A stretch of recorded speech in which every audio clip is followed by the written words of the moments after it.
Good morning students. 9th वाले बच्चे, सिद्धि हिंदी विद्यालय की इस ऑनलाइन क्लासेस में आपका हार्दिक स्वागत है। अब बच्चों, यहाँ पे हमारा ये जो लेसन चल रहा है, ठीक है, उपभोक्तावादी संस्कृति। उपभोक्तावादी संस्कृति में यहाँ पे हम थोड़ा सा रिवीजन कर लेते हैं कि लेखक ने हमें यहाँ तरह तरह की वस्तुओं की और मतलब आकर्षित होते हुए लोगों की दृष्टि के बारे में बताया कि समाज में रहने वाले ये जो लोग होते हैं वो किस प्रकार से जिसकी ज़रूरत नहीं होती है वो बिन ज़रूरी चीज़ों का भी वो यहाँ पे इस्तेमाल करके अर्थात उसकी खरीदी करते हैं और बाज़ार की जो सार्थकता है उसको भी सिद्ध नहीं करते, समय भी बर्बाद करते हैं।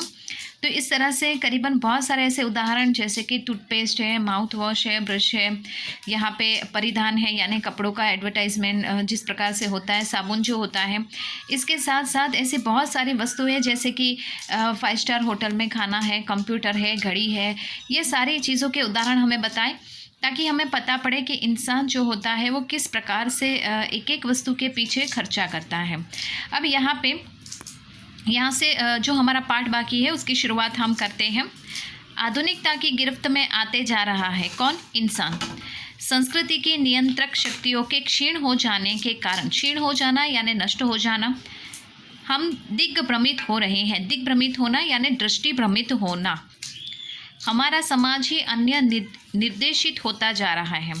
विज्ञापन और प्रसार के सूक्ष्म तंत्र हमारी मानसिकता बदल रहे हैं। उनमें सम्मोहन की शक्ति है, वशीकरण की भी। तो बच्चों, यहाँ पे स्पष्ट बताया गया है कि मतलब जो आधुनिक समाज में रहने वाले जो लोग हैं वो किस प्रकार से हमारी जो संस्कृति है उस संस्कृति को मतलब उसके अपने नियंत्रण में रख रहे हैं। अर्थात जिस प्रकार से जितनी वस्तु की ज़रूरत है उतनी ही वस्तु की खरीदी करना, ये जो हमारी संस्कृति है उसका यहाँ पे क्षीण हो रही है यानी नष्ट हो रही है। लोगों की दृष्टि जो है वो यहाँ पे भ्रमित हो रही है क्योंकि हमारा ये जो समाज है, ये समाज में रहने वाले लोग हैं, ये विज्ञापन यानी एडवर्टाइजमेंट को देखकर कोई भी वस्तु को खरीदने के लिए वो मानसिक शक्ति यहाँ पे उनकी जो है वो दृढ़ बना लेते हैं। और विज्ञापन जो होता है, एडवर्टाइजमेंट, वो क्या? वशीकरण अर्थात सम्मोहन। अर्थात वो उसका मतलब ये होता है कि जो प्रोडक्ट होती है ये प्रोडक्ट बच्चों इंसान को अपनी ओर आकर्षित करती है और इंसान उस वस्तु को खरीदने के लिए लालायित रहता है। अब यहाँ से थोड़ा और आगे बढ़ते हैं। पाठ यहाँ पे ख़त्म ही होने वाला है। आज थोड़ा सा जो पाठ है उसकी चर्चा करके हम इस पाठ को ख़त्म करते हैं। अंततः इस संस्कृति के फैलावे का परिणाम क्या होगा, वह गंभीर चिंता का विषय है। हमारे सीमित संसाधनों का घोर अपव्यय हो रहा है। अपव्यय यानी कि जो हमारी संस्कृति की जो संसाधनें हैं, अर्थात जो बाज़ार में जिस प्रकार से वस्तुएं होती हैं, ये वस्तुओं का हम कभी कभी क्या मतलब अपव्यय यानी बुरी तरीके से उसका इस्तेमाल करते हैं। जीवन की गुणवत्ता आलू के चिप्स से नहीं सुधरती, न बहुविज्ञाप्ति शीतल पेयों से, भले ही वे अंतर्राष्ट्रीय हों। पिज़्ज़ा और बर्गर कितने भी आधुनिक हों, है वे कूड़ा खाद्य। कूड़ा यानी कचरा। समाज में वर्गों की दूरी बढ़ रही है, सामाजिक सरोकारों में कमी आ रही है। जीवन स्तर का यह बढ़ता अंतर आक्रोश और अशांति को जन्म दे रहा है। अब बच्चों, यहाँ पे जितना हमने पढ़ा पहले उसको समझ लेते हैं।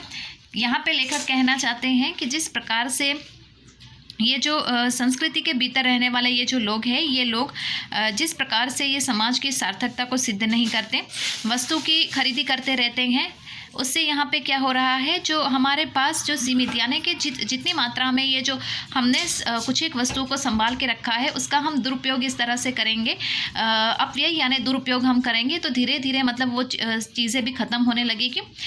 यहाँ पे बताया गया है कि जीवन की गुणवत्ता अर्थात इंसान के जीवन की ये जो गुणवत्ता है, हमारे जीवन की ये जो विशेषता है, वो सिर्फ एक आलू चिप्स या फिर उससे बाहर की जो प्रोडक्ट होती है उसको यूज़ करने से, या जो शीतल पेय यानी कि जो हम कोल्ड ड्रिंक का इस्तेमाल करते हैं उसको पीने से, अर्थात बड़े बड़े यहाँ पे जिस प्रकार से जो पिज़्ज़ा बर्गर होते हैं उसको खाने से ही सिर्फ इंसान आधुनिक हो जाता है। लेकिन आखिरकार बताया गया है कि वो सब चीज़ें जो होती है वो सिर्फ मनोरंजन के लिए होती हैं और फिर किस प्रकार से वो है तो एक मतलब कूड़ा खाद्य मतलब कचरे के खाने के जैसा ही है, लेकिन फिर भी समाज उसकी ओर आकर्षित हो रहा है, जो हाल ही की वर्तमान स्थिति के लिए बहुत ही भयजनक स्थिति है।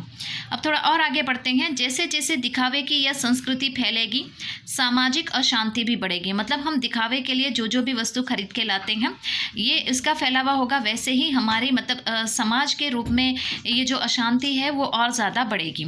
जैसे जैसे यहाँ पे बताया गया, हमारी संस्कृति अस्मिता का हाशिया तो हो ही रहा है।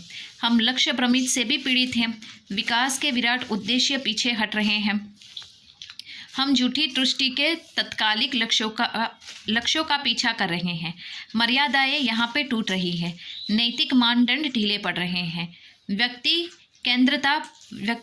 केंद्रता बढ़ रही है, स्वार्थ परमार्थ पर हावी हो रहा है, भोग की आकांक्षाएं आसमान को छू रही है। किंतु बिंदु पर रुकेगी यह दौड़। किस बिंदु पर रुकेगी यह दौड़? तो यहाँ पे बच्चों कहना चाहते हैं कि हमारी ये जो यहाँ पे जिस प्रकार से दिखावे की ये जो दिखावा करने के लिए हम जो महंगी महंगी वस्तुएं लेते हैं, ये वस्तुएं समाज में एक रूप से देखा जाए तो अशांति ही पैदा करेगी। और जो हमारी जो सांस्कृतिक गरिमा है, अस्मिता यानी हमारी सांस्कृतिक जो गरिमा है, उसको भी यहाँ पे हानि पहुँचाएगी, हमें अपने लक्ष्य से भ्रमित करेगी, अर्थात विकास के आड़े में भी अड़चन आएगी। इसके साथ साथ इंसान की यहाँ पे जो नैतिक मानदंड है, जो नैतिक मूल्य है, उसके ऊपर भी ये वस्तु हावी होगी। व्यक्ति को पूरा केंद्र में रखकर मतलब यहाँ पे जो एडवर्टाइजमेंट होता है और इससे उनको लाभ होता है, हमारा नुकसान होता है। इंसान जो होता है वो यहाँ पे अपने स्वार्थ को सिद्ध करने के लिए, झूठा दिखावे के लिए प्रोडक्ट को वो इस्तेमाल करता है। तो अंत में कौन सी वस्तु है यहाँ पे? भोग की आकांक्षाएं, जिस प्रकार से हमें वस्तु खरीदते हैं और उसका इस्तेमाल करते हैं, इस तरह से तो मतलब ये इंसान की आकांक्षाएं यानी इच्छाएं हैं जो आकाश को छू रही हैं। लेकिन फिर भी सब देखें तो एक मध्य के केंद्र में सिर्फ ये दौड़ ही है जो इंसान तरह तरह की वस्तुओं को खरीदने के लिए भाग रहा है। गांधी जी ने कहा था कि हम स्वस्थ सांस्कृतिक प्रभावों के लिए अपने दरवाजे खिड़की खुले रखें और अपनी बुनियाद पर कायम रहें। उपभोक्ता संस्कृति हमारे सामाजिक नींव को ही हिला रही है। यह एक बड़ा खतरा है, भविष्य के लिए यह एक बड़ी चुनौती है। मतलब यहाँ पे गांधी जी ने हमसे कहा है ना कि मतलब स्वदेशी वस्तु का इस्तेमाल करना और विदेशी वस्तुओं का यहाँ पे त्याग करना, लेकिन फिर भी हम ज़्यादातर विदेशी वस्तुओं का इस्तेमाल करते हैं। आज के एक आधुनिक युग में अगर यही प्रवृत्ति चलती रहेगी तो वो भविष्य के लिए एक बड़ा खतरा सिद्ध हो सकेगी। और इतना ही नहीं, भविष्य में भी आगे चलकर वो एक हमारे लिए भारतीय लोगों के लिए एक बहुत ही बड़ी एक समस्या के रूप में सामने आएगा। तो बच्चों आज के इस पाठ यहाँ पे हमारा ख़त्म होता है। नेक्स्ट वाले वीडियो में उसके जो प्रश्न के अभ्यास अर्थात यहाँ पे अभ्यास के प्रश्नोत्तर है उसकी हम चर्चा करेंगे। तो यहाँ पे रुकते हैं, तब तक के लिए थैंक यू।